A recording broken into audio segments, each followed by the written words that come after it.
시간에 시편 29편 말씀을 우리가 함께 살펴보고 있는데요, 지난 시간에 말씀드렸던 것처럼 시편 29편은 특별한 어떤 역사적 배경을 하고 있지 않는 그런 시로, 찬양시로 그렇게 우리가 분류한다라고 말씀을 드렸었습니다. 이제 오늘 본문 말씀을 통해서 계속해서 시편 29편을 살펴보게 되는데요, 오늘 이 시편 29편 본문 3절부터 9절 말씀을 통해서 다윗이 어떻게 하나님을 이렇게 찬양할 수 있었을까에 대한 그 원인을 우리가 발견할 수 있는, 찾을 수 있는, 또는 짐작해야 하는 그런 본문이라고 말씀드릴 수 있습니다. 지난 시간에 우리가 살펴보았던 것처럼 너희 권능 있는 자들아 영광과 능력을 여호와께 돌리고 돌릴지어다. 그의 이름에 합당한 영광을 돌리는데 거룩한 옷을 입고 여호와께 예배하라 라는 이러한 다윗의 노래와 찬양을 보았습니다. 왜 다윗은 이렇게 하나님에 대한 영광과 찬양, 예배를 드리라고 그렇게 말하는 것일까? 그것은 오늘 3절부터 9절까지 내용 때문입니다. 하나님은 이런 하나님이 되심으로 너희가 하나님께 영광을 돌리고 합당한 영광을 너희들이 돌려야 한다. 그리고 오늘 본문 마지막 말씀 9절에 그래서 성전에서, 그의 성전에서, 그의 거룩한 곳에서 하나님의 택하심을 받은 하나님에 속한 모든 자들이 말하기를 영광이라, 그렇게 하나님을 찬양할 수밖에 없음을 오늘 다윗은 말하고 있는 겁니다. 특별히 3절부터 9절의 오늘 이 본문은 다윗이 하나님을 찬양하고 하나님을 예배하며 하나님께 영광을 돌리게 하는 데 있어서의 어떤 시상이 있었습니다. 그러니까 오늘 이 찬양, 이 시편 29편의 찬양, 또는 이 시편 29편의 이 시의 내용을 기록할 수 있었던 동기 또는 원인이 오늘 이 본문에서 등장하고 있고, 그렇게 본다면 이 시편 29편은 역사적 배경을 가지고 있지는 않지만 다윗은 이런 것을 통해서 하나님을 찬양하고 예배하자고 하는구나 라는 것을 짐작해야 하는 것이 오늘 본문 내용입니다. 오늘 본문의 3절부터 9절 말씀에 따른 본문 내용은 다윗이 이 시상 또는 찬양을 이렇게 기록할 수 있었던 동기, 원인은 우레와 번개, 폭우를 통한 하나님의 소리를 묵상하게 되었다는 데 있습니다. 오늘 본문 말씀 보면 여호와의 소리가 물 위에 있도다 라고 다윗은 이렇게 시적으로 표현하고 있는데요, 여호와의 소리라는 이 표현이 3절부터 계속해서 9절까지 반복되어지고 있습니다. 다윗은 이것을 여호와의 소리로 표현하면서 청각적으로 말하기도 하고, 때로는 시각적 표현을 하기도 하고, 때로는 은밀한 것까지 다루는 내면적인 그런 것까지도 표현하고 있습니다. 오늘 다윗은 그래서 그가 보고 있는, 듣고 있는, 그러니까 다윗이 눈으로 보고 귀로 듣는 그런 모든 하나님의 그 위엄과 권능을 통해서 하나님을 찬양하라, 하나님을 예배하는 것이 맞다, 하나님께 영광이다 라고 다윗은 그렇게 하나님을 찬양할 수밖에 없는 것입니다. 우리말로 말하면, 쉽게 표현하면 아주 태풍이 무섭게 몰아치고 천둥도 치고 번개도 치고 번쩍번쩍거리는 밤하늘을 바라보면서 다윗은 무엇을 묵상하였는가 하면 하나님의 소리를 묵상했다라는 겁니다. 천둥과 번개를 치는 것을 보고 무섭게 쏟아지는 비를 보면서 다윗은 여호와의 소리를 묵상하고 하나님의 심판을 묵상하는 그런 내용을 오늘 본문을 기록하고 있다. 이렇게 여러분 이해하시면 이 본문은 훨씬 더 우리에게 체감적으로 와닿을 것이라고 생각합니다. 이제 말씀 좀 더 우리가 살펴보면 오늘 이 본문에서 등장하는 여호와의 소리라는 것이 계속해서 반복되고 있습니다. 이 여호와의 소리는 결국은 하나님의 능력을 대변하는 것으로 보시면 됩니다. 반복되어지는 여호와의 소리가 있지만 결국에는 하나님의 권능, 하나님의 전능하심, 그리고 하나님의 권능과 하나님의 전능하심에 따른 하나님의 심판, 이런 모든 것들을 포함하고 있는 것이 여호와의 소리라는 겁니다.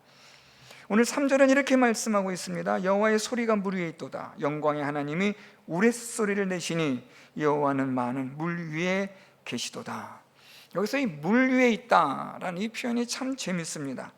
다윗은 지금 여호와의 소리가 물 위에 있도다, 많은 물 위에 계시도다 라고 표현하고 있는데, 오늘 여기서 다윗이 말하고 있는 이 물 위를 조금 설명해 주는 단어가 등장하고 있는데, 그것이 바로 우레소리를 내시니 라는 겁니다. 하나님이 물 위에 계시는데, 여호와의 소리가 물 위에 있는데 하나님이 우레소리를 내심으로 여호와는 많은 물 위에 계시도다. 자, 여러분, 우레소리, 천둥과 번개를 치는 이런 소리들은 우리가 어디서 듣습니까? 하늘에서 듣습니다.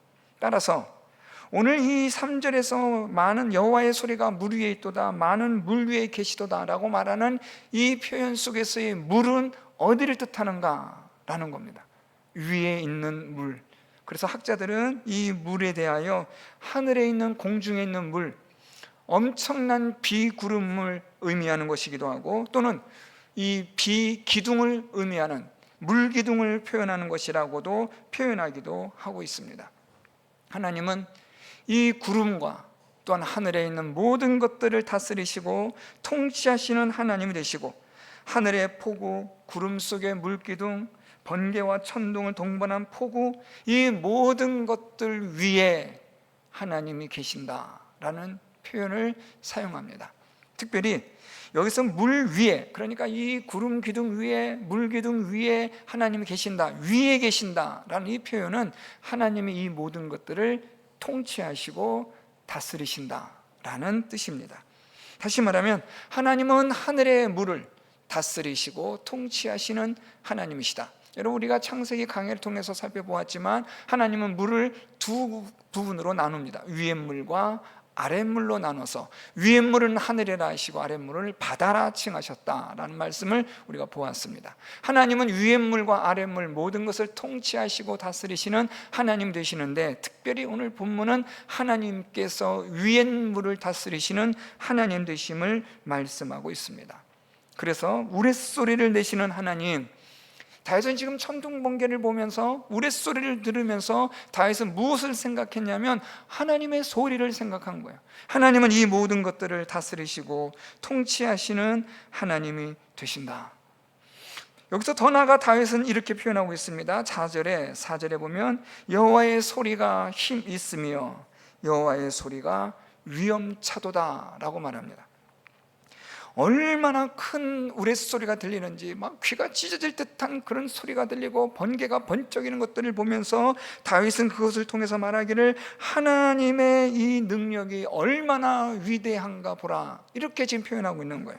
그래서 여호와의 소리가 힘있다 라고 말하는데, 이 힘있다는 것은 하나님의 창조적 능력을 표현하는 말입니다. 하나님께서 이 세상을 창조하실 때 말씀으로 창조하셨던 하나님의 그 능력을 보라라는 그런 의미가 되고요, 위엄차도다라는 것은 얼마나 영광스러우냐라는 의미입니다. 그러니까 다시 정리한다면 여호와의 소리가 힘이 있으며 위엄차도다라는 말은 하나님께서 천둥과 번개와 폭우를 동반하시는 이 모든 것들을 다스리시고 통치하시는 하나님 되심을 볼 때에 그의 전능하신 능력이, 그의 창조하신 이 세상의 모든 것들을 창조하신 그의 능력이 얼마나 영광스러우냐라고 오늘 다윗은 그렇게 표현하고 있는 겁니다. 여러분, 이런 폭우를 통해서, 천둥과 번개를 치는 이런 것들을 통해서 다윗은 하나님의 소리를 묵상했다는데 오늘 이 시편에 탁월함이 있는 거예요. 여러분들은 천둥 번개를 치고 보는 것을 보면서 무슨 생각하세요? 폭우가 막 쏟아지고 앞이 보이지 않을 정도로 비가 오고 태풍이 몰아치는 그런 아주 사나운 바다를 보면서 여러분들은 무슨 생각을 하시나요? 오늘 다윗은 그것을 보면서 그는 무엇을 생각했냐면 하나님의 소리를 생각한 사람이에요. 이 세상에 나타나는 모든 것들을 주관하시는 하나님의 위대하신 능력을 바라보면서 그 위대하신 능력이 얼마나 영광스러우냐, 다윗은 지금 그걸 노래하고 있는 거예요. 이제 조금 더 나아가면요, 하나님께서 어떻게 하시는가 좀 더 볼까요? 5절에 보면 여호와의 소리가 백향목을 꺾으시며 여호와께서 레바논 백향목을 꺾어 부수시도다 라고 표현하고 있습니다. 이 5절에서 백향목이 지금 강조되어지고 있습니다. 백향목은 당연히 레바논산 백향목입니다. 여기서 이 백향목이 강조되어지고 있는 것은 이 백향목이 어떤 특징을 가지고 있느냐에 이 강조점이 있기 때문입니다. 백향목은 몇 가지 특징이 있는데요. 첫째로 아주 강합니다. 웬만해서는 부러지지 않는 그런 강한 재질입니다. 또한 이 백향목은요, 화려하고 아름다운 나무로서 건축 자재에서는 아주 최고의 등급을 받을 만큼의 그런 나무입니다. 무엇보다 이 백향목은 강함을 상징하는 표현입니다. 그래서 이 백향목으로 인하여 강하다라는 이것으로 인해서 이 백향목이 상징하는 것은 안정과 번영, 풍요, 이런 것들을 상징하는 시적인 표현이 될 때가 많습니다. 그런데 오늘 말씀에 보면 하나님의 소리가 이 강한 백향목을 꺾으셨다. 이 백향목은 너희들이 잘 아는 것처럼 레바논의 백향목인데 하나님이 그것을 꺾어 부수셨다라고 지금 다윗이 그렇게 표현하고 있습니다. 특히 다윗이 여기서 표현하고 있는 이 하나님께서 레바논 백향목을 꺾어 부수시다라는 이 표현은 완전히 박살을 내다라는 뜻을 가지고 있습니다. 하나님께서 이 백향목을 하나님께서 꺾어 부수시는데 그 꺾어 부서짐의 정도가 아주 심하다라는 의미로 사용하고 있습니다. 그래서 백향목을 꺾으셨다, 백향목을 꺾으셨고 거기에다가 부수셨다, 더 강조하고 있는 겁니다. 백향목은 세상에서 가장 강한 나무로 상징되어지고 있는 것이기 때문에 어떻게 이 백향목이 부서질 수 있을까? 꺾여질 수 있을까? 많은 사람들은 불가능하다고 생각을 하는 겁니다. 그런데 오늘 다윗은 말하기를 여호와의 소리가 세상에서 가장 강한 백향목이라 할지라도 하나님은 그것을 꺾으시고 그것을 부스러뜨리시는 하나님이시다 라고 말하는 겁니다. 이 세상에 아무리 강한 것이라 할지라도 하나님은 그것을 부서뜨리시는 하나님. 그래서 여러분 여기서 꺾고 부수시도다라는 이 표현을 한 걸음 더 나아가면 비참함, 처참함, 이런 의미를 동반하고 있습니다. 아무리 강한 백향목이지만 하나님 앞에서는 비참해질 수밖에 없고 처참해질 수밖에 없는 거예요. 하나님의 능력은 이 세상에 강한 모든 것들을 하나님께서는 아무것도 아닌 것처럼 만들어 버리시는 하나님의 능력이 되신다는 것을 말씀하고 있습니다. 이제 한 걸음 더 나아가서 그 다음 9절 6절에 보면 그 나무를 송아지같이 뛰게 하시며 레바논과 시론으로 들송아지같이 뛰게 하시도다 라고 표현하고 있습니다. 그래서 이 뛴다라는 이 표현이 이제 등장하고 있는데 6절에서 좀 재미있는 표현인데요, 이 백향목 나무를 하나님이 꺾어 부수실 뿐만 아니라 그 나무를 송아지같이 뛰게 하신다. 그리고 또 이티어 레바논과 시론으로 들송아지같이 뛰게 하신다. 이 뛰게 한다라는 동사가 반복되어지고 있습니다. 그래서 이 뛰게 한다라는 이 표현은 두려움과 놀람의 상징적인 태도입니다. 그러니까 이 백향목 나무가 송아지같이 또는 이 레바논과 시론은 들송아지같이 깜짝깜짝 놀라는 거예요. 여기서 등장하고 있는 이 송아지나 들송아지 같은 경우는 잘 놀라는 짐승인데요, 이들이 지금 이 레바논같이 강한 백향목 같은 그런 존재랄지라도 하나님 앞에서는 두려움과 떨림으로 이렇게 펄쩍펄쩍 당황하고 뛰어다닌다는 거예요. 놀란다는 거죠. 두려워한다는 거예요. 그러니까 아무리 강한 백향목과 같은 존재랄지라도 하나님 앞에 서면 아무것도 아닌 거예요. 별거 아닌 거죠. 우리가 볼 때는, 사람이 볼 때는 대단해 보이고 강해 보이고 무너질 것 같지 않아 보이고 아주 아름답고 화려해 보여도 하나님 앞에서는 그저 송아지같이 두려워 떠는 존재일 뿐이며 부서지고 꺾여지는 존재에 불과하다는 것을 말하고 있는 거예요. 이제 한 걸음 더 나아갈까요? 이 백향목에서 이제 한 걸음 더 나아갑니다. 이제 어떤 표현이 등장하냐면 6절에 보니까요, 중반절에 레바논과 시론으로 들송아지같이 뛰게 하신다라고 표현하고 있습니다. 그래서 이 레바논이라는 표현은 우리가 얼핏 보면 그냥 나라의 지명처럼 보이지만 조금 더 정확하게 이 히브리어를 살펴보면 이스라엘 북쪽에 있는 레바논 산맥을 의미하고 있습니다. 이 레바논 산맥은 바로 이 시론과 같이 연결되어지는데요, 시론은 헬몬산의 옛 이름을 말하고 있습니다. 그래서 이 시론은 헬몬산을 말하고 이 레바논은 레바논 산맥을 말합니다. 이스라엘 맨 북쪽 그 끝에 레바논과 이스라엘의 경계를 짓는 산이 헬몬산입니다. 그리고 이 헬몬산은 레바논 산맥과 연결되어져 있어요. 오늘 다윗은 여호와께서 이 레바논 백향목을 꺾어서 이것을 완전히 부서뜨릴 뿐만 아니라 이 레바논의 이 백향목을 송아지같이 두렵게 떨리게 하실 뿐만 아니며 또한 이 레바논 산맥같이 헬몬산과 같이 그런 높은 산맥과 높은 봉우리들을 하나님이 들송아지같이 두렵게 하신다라는 겁니다. 여러분, 이 레바논의 산맥이 아주 장엄하거든요. 거기에 연결되어지는 이 헬몬산은 아주 고지대인지라 여기는 만년설입니다. 여기에 올라가면, 정상에 올라가면 아직 눈이 녹지 않는 그런 곳이에요. 이런 아주 장엄한 산이고, 그래서 고대로부터 이 레바논 산맥에서 특히 이 헬몬산 같은 경우 이 주변에 있는 높은 산봉우리들을 신들의 산이라 그렇게 부르기도 할 정도로 아주 장엄한 산맥을 자랑하고 있는 거예요. 그 장엄한 산맥의 위용을 보면 정말 대단합니다. 그런데 오늘 다윗은 말하기를 아무리 대단한 산맥들이라 할지라도, 아무리 높은 산이라 할지라도 하나님 앞에서는 무엇 같다는 거예요? 들송아지같이 뛰는 존재일 뿐이다. 여러분, 지금 다윗이 표현하고 있는 이 의미를 여러분들 이해하시겠습니까? 하나님 앞에서는 정말 아무것도 아닌 존재라는 거예요.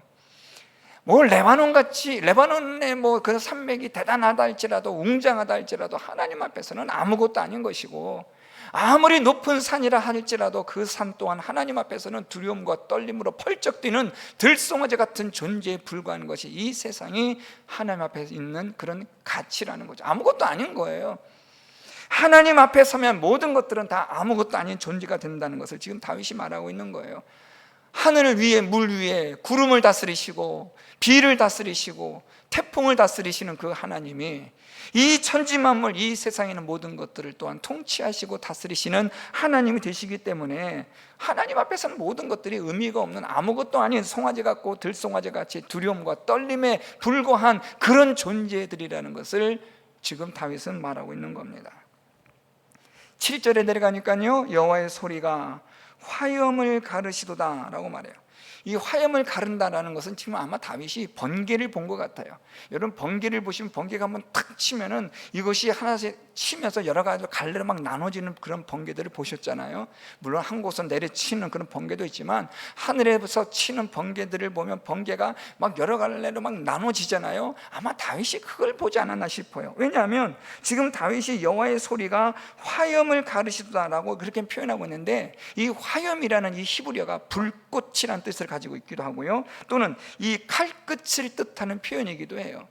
그러니까 지금 다윗은 아마도 지금 번개가 치는 것을 보면서 그 번개가 아주 그냥 이 밤 하늘이었는지 낮의 하늘이었는지는 모르지겠지만 그 번개가 하늘에서 곳곳마다 퍼져나가는 것을 보면서 다윗은 무엇을 연상했냐면 아주 불꽃이 번지는 것을 보았고 칼끝이 이리저리 휘두르는 것을 그는 연상했다라는 거예요.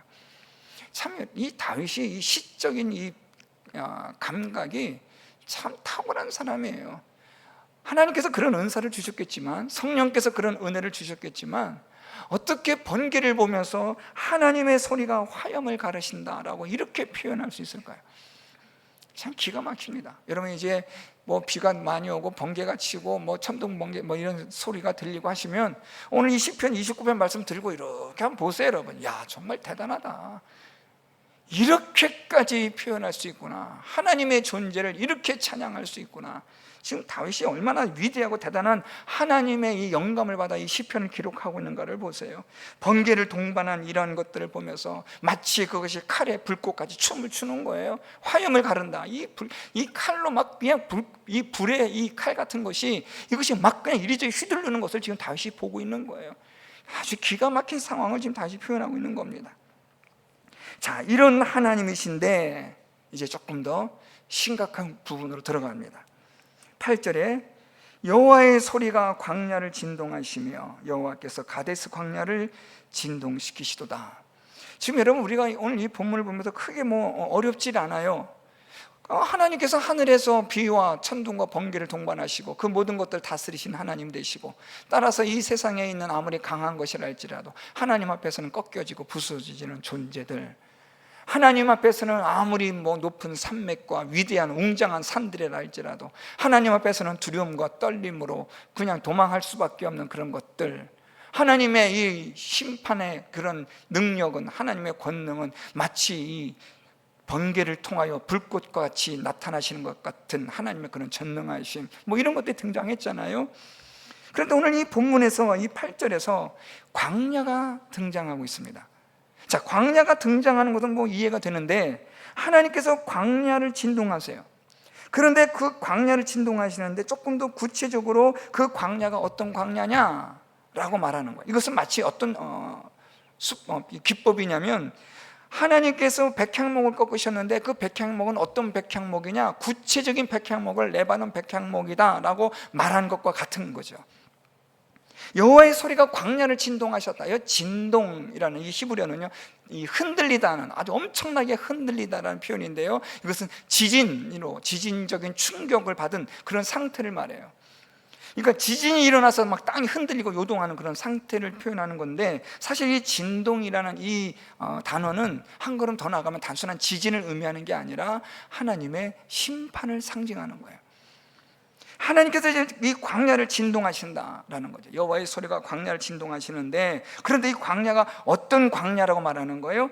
가데스 광야를 진동시키시도다 라고 다윗이 이 광야에 대하여 조금 더 구체적으로 설명해 주고 있습니다. 자, 여러분, 가데스 광야 하니까 조금 어떤 분은 낯익은 단어로 들리실 거고 어떤 분은 약간 좀 생소하게 들리실지도 모르겠는데, 민수기서에 등장하고 있는 이스라엘 백성들이 광야 생활 40년을 방랑하며 방황하며 보냈던 40년의 광야가 가데스 광야입니다. 그러니까 오늘 이 다윗이 말하고 있는 가데스 광야를 하나님이 진동시키셨다라는 표현은 하나님이 가데스 광야를 어떻게 하셨다는 거예요? 심판하셨다라는 표현입니다. 하나님이 가데스 광야를 심판하셨다. 이 가데스 광야는 어떤 광야입니까? 하나님을 불신하고 하나님을 불순종했던 그런 장소입니다. 하나님은 하나님의 권능과 전능하심을 믿지 않고 불순종하는 자들을, 하나님께서 그들을 심판하시는 하나님이 되신다는 것을 다윗이 말하는 거예요. 자, 여러분, 이제 이 말씀을 우리가 지난 시간과 같이 엮어서 생각해 보세요. 다윗이 무엇이라고 말합니까? 너희 권능 있는 자들아, 영광과 능력을 여호와께 돌리고 돌릴지어다. 왜요? 그는 이런 영광과 그런 모든 것들을, 능력을 가지신 하나님으로, 그는 이 모든 영광을 받으실 만한 합당하신 하나님 되시기 때문에 그렇다. 그의 이름에 합당한 영광을 돌리기 위해서 우리는 어떻게 하라고 그랬어요? 거룩한 옷을 입고 하나님께 예배해야 한다. 자, 이 1절과 2절의 이 말씀으로 오늘 이 8절 말씀으로 들어와서, 여호와의 소리가 광야를 진동해요. 하나님이 심판하세요. 하나님이 가데스 광야를 심판하시고 이 가데스 땅에서 하나님 앞에서 불신하고 하나님을 불순종했던 이스라엘 백성들을 40년 동안 심판하시고 그들로 하여금 광야의 생활에서 끝나게 하시고 이스라엘 백성들에게 약속하신 가나안 땅으로 들어가지 못하게 하시는 거죠. 하나님의 심판을 받은 땅이에요. 저주받은 땅입니다. 왜요? 하나님을 불신함으로, 하나님을 불순종함으로. 하나님은 어떤 분이신데요? 지금까지 다윗이 얘기했던 3절부터 말했던 것처럼 물 위에 계시는 하나님, 백향목의 그런 모든 것들을 부서뜨리고 꺾으시는 하나님, 레바논의 산맥과 헬몬 산을 뛰어노라 두렵게 만드시는 하나님, 불꽃으로 검을 칼로 삼으시는 하나님, 그 하나님을 불신하고 불순종한 결과가 무엇이냐? 하나님이 지진으로, 심판으로 그들을 멸하신다. 그러므로 우리가 어떻게 되느냐? 여호와께 합당한 영광을 돌리며 거룩한 옷을 입고 그에게 예배해야 한다 라는 것과 연결되고 있는 거죠. 자, 그런데 하나님의 이러한 이 심판이 임하시는데, 하나님 그럼 그냥 무조건 불순종하고 불신하면 심판하시느냐? 아주 그렇지 않아요. 말씀 볼까요? 9절 말씀인데, 여호와의 소리가 암사슴을 낙태하게 하시고 그 삼림을 말갛게 벗기시니. 이 말씀이 중요해요. 이 말씀은 바로 앞절에 있는 8절과 연관되어 있어요. 가데스 광야를 하나님께서 심판하신다. 하나님을 불신하고 불순종한 자들을 심판하시는데, 하나님의 이 심판은 과연 공의롭고 정의로우시냐라는 것에 대한 이런 의문과 질문에 대한 답이 오늘 9절입니다. 여호와의 소리가, 하나님이 심판하시는데 어떻게 하시느냐? 마치 암사슴을 낙태케 하시는 것처럼, 마치 삼림을 말갛게 벗기시는 것처럼. 여기서 암사슴을 낙태하게 하신다. 이것은 두 가지 의미가 있어요. 새끼를 낳다라는 의미도 있고, 아직 기한이 안 됐지만 새끼를 빨리 낳다라는 두 가지 뜻이 있습니다. 어쨌든 새끼를 낳는 거예요. 자, 그런데 중요한 것은 이 암사슴이 가지고 있는 이 동물의 본능이에요. 암사슴은 새끼를 낳을 때 은밀한 곳에서, 비밀스러운 곳에서 새끼를 낳는다고 합니다. 그렇다면 오늘 하나님께서는 하나님의 이 심판의 자리가 어디부터 시작한다는 거예요? 가장 은밀하고 가장 비밀스러운 곳에서부터. 남들은 알지 못하고 보지 못하고 볼 수 없지만 하나님은 아시고 보시는 깊은 자리에서부터 하나님 심판이 시작하시는 거죠. 하나님에 대한 불신과 불순종, 우리가 하면서 하나님 앞에 과연 이게 공의롭고 정의로우냐, 우리는 항상 항변할 수 있지만 하나님은 어디서 또 심판하신다고요? 우리 마음의 가장 은밀한 곳에서부터, 우리 마음의 가장 깊은 비밀스러운 곳에서부터 하나님은 심판하시는데, 어디까지요? 삼림을 말갛게 벗기시는 그 때까지. 삼림은요, 이 암사슴과 대조를 이루는 거예요. 암사슴은 가장 은밀하고 비밀스러운 것이라고 한다면, 삼림은 암사슴과는 대조를 이룬 광활한 삼림이에요.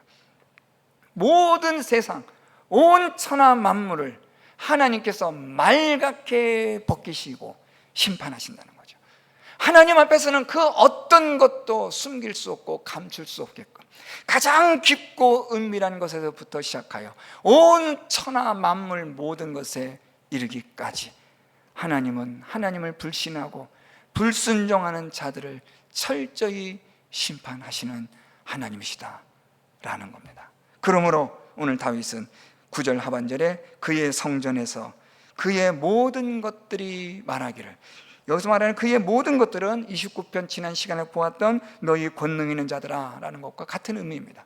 천상 있는 존재들, 더 나아가서 하나님께서 택하신 자들, 그 모든 자들이 말하기를, 무엇이라고 말하는 거예요? 영광이라 하도다. 이걸 조금 이렇게 번역하면 더 좋아요. 영광이라고 하나님을 찬양할 수밖에 없도다 라는 겁니다. 하나님은 영광스러운 분은, 그분이 하시는 일은 합당하신 분, 그분이 하시는 일은 공의로우시고 정의로우신 분, 그분이 하는 것은 그 어떤 것 하나 우리가 책 잡을 수 없는, 흠 잡을 수 없는 완전하신 하나님 되심을 찬양할 수밖에 없다. 그래서 오늘 다윗의 고백이 무엇입니까? 하나님께 영광이라 하도다. 하나님께 영광, 영광, 영광. 사랑하는 성도 여러분, 오늘 이 말씀을 통해서 우리는 무엇을 생각해야 되느냐? 하나님의 능력, 하나님의 전능하심, 이런 것들을 우리가 생각해 볼 수 있는 이 본문을 통한 교훈을 우리가 가져야 합니다. 하나님 얼마나 위대하신 분인가. 하나님은 우리가 그렇게 우습게 생각할 만한 존재가 아니신데, 하나님은 우리가 그렇게 가볍게 여길 만한 그런 분은 아니신데, 정말 아닌데, 우리는 하나님을 어떻게 생각하는가? 우습게 생각하죠. 가볍게 생각하는 거예요. 마치 그냥 아무렇지도 않게 대해도 괜찮은 것처럼, 늘 항상 그냥 허허하고 웃으시는 하나님처럼 생각하신다는 거예요. 그런데 오늘 본문 보면 여러분 어떠세요? 그렇지 않아요. 하나님은 물 위에 계시고 이 하늘에 있는 모든 위의 물을 다스리시는 하나님, 이 세상에 아무리 강한 것이라 할지라도 하나님 앞에서는 꺾어 부서뜨리시는 하나님의 능력, 하나님은 하늘의 불꽃을 칼로 삼아 심판하시는 하나님, 이 세상에 그 무엇이라 할지라도 하나님 앞에서는 두려움과 떨림으로 도망할 수밖에 없는 하나님의 그 위엄.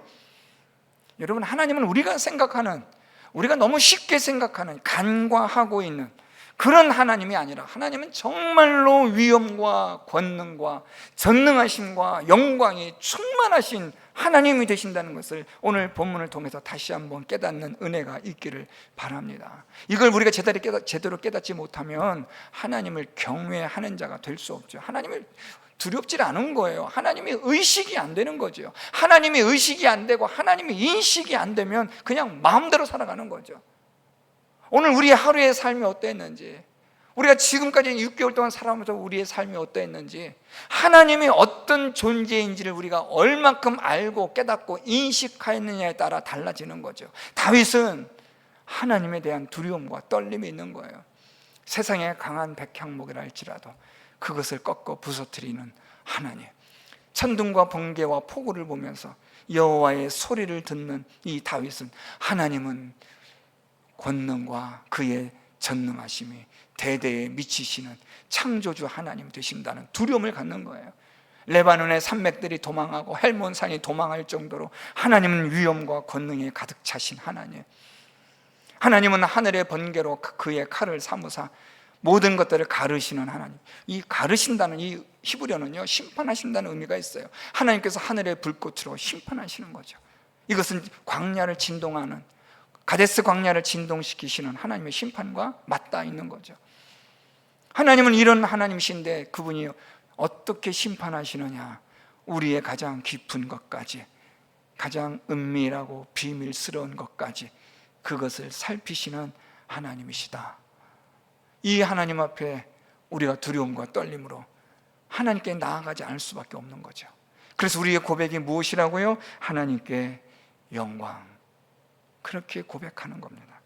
오늘 이 말씀들을 통해서 우리 사랑하는 성도 여러분들, 영광과 능력을 하나님께 돌리고 돌리는 여러분들의 삶이 될 수 있기를 바랍니다. 하나님에게 합당한 영광을 돌리는 자, 거룩한 옷을 입고 예수 그리스도를 믿는 믿음과 거룩한 삶을 통하여 하나님을 예배하는 자가 되어 하나님의 전능하심과 하나님의 권능과 위엄과 영광을 세세 무궁토록 찬양할 수 있는 그런 은혜와 복이 있는 성도 여러분들이 다 될 수 있기를 예수 그리스도의 이름으로 축원드립니다.